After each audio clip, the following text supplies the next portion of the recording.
யாழ்ப்பாணத்தின் அந்த அமைதியான இரவில் நகரம் தூங்கிக் கொண்டிருக்க ஒரு நிழல் நூற்றாண்டு நினைவுகளை காவலாக வைத்திருந்த அந்த புகழ்பெற்ற யாழ்ப்பாண நூலகத்திற்குள் நுழைந்தது. எச்சரிக்கை ஒலி இல்லை, சாட்சிகள் இல்லை, தடயமே இல்லை. விலைமதிக்க முடியாத நூல்கள், அபூர்வமான கையெழுத்துப் பிரதிகள் களவாடப்பட்டன. பாதுகாப்பு கேமராக்கள் செயலிழந்திருந்தன. ஒரு நொடி கூட பதிவு செய்யப்படவில்லை. என்ன சேர், நூலகத்தில இவளா புத்தகங்கள் காணாமல் போயிருக்கு? இதுவா உங்கட பாதுகாப்பு லட்சணம்? திட்டமிட்ட திருட்டு.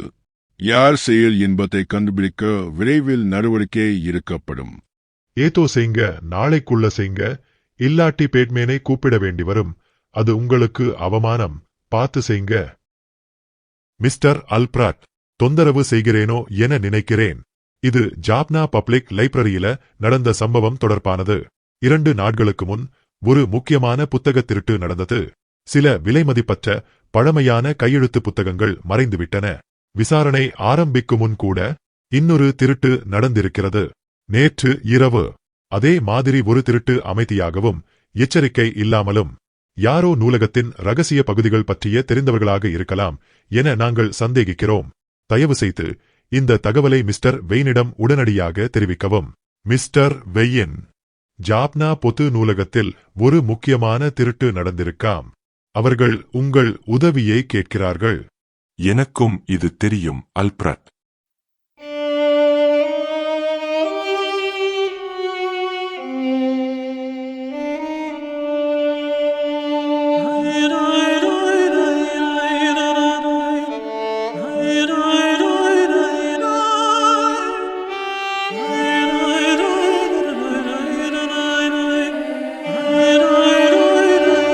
இப்ப விளங்கிட்டு, இந்த கொள்ளையின் காரணம் ஜோக்கர் தான். ஜோக்கர் ஒரு இன்விசிபிள் ரசாயனத்தை பயன்படுத்தி நூலகத்தில் புகுந்து கொள்ளை செய்திருக்கிறான். அதனால்தான் போலீசார் அவனை கண்டுபிடிக்க முடியவில்லை.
ஜெஃப்னா நூலகத்தில் தொடர்ந்து விலைமதிப்பற்ற நூல்கள் காணாமல் போன சம்பவத்தில் முக்கிய சந்தேகத்தாரான ஜோக்கர் இன்று அதிகாலை கைது செய்யப்பட்டுள்ளார். மர்ம நாயகனான பேட்மேன் நேரடியாக நூலகத்தில் தோன்றி ஜோக்கரை தடுத்து நிறுத்திய காட்சி சிசிடிவி கமராவில் பதிவாகியுள்ளது. ஜோக்கர் தப்பிக்க புகை குண்டை வீசிய போதும் பேட்மேன் புகையை பிளந்து அவரை தரையில் கட்டுப்படுத்துகிறார். பின்னர் ஜோக்கரை ஜெஃப்னா சரஸ்வதி சிலை அருகே போலீசாரிடம் ஒப்படைத்தார்.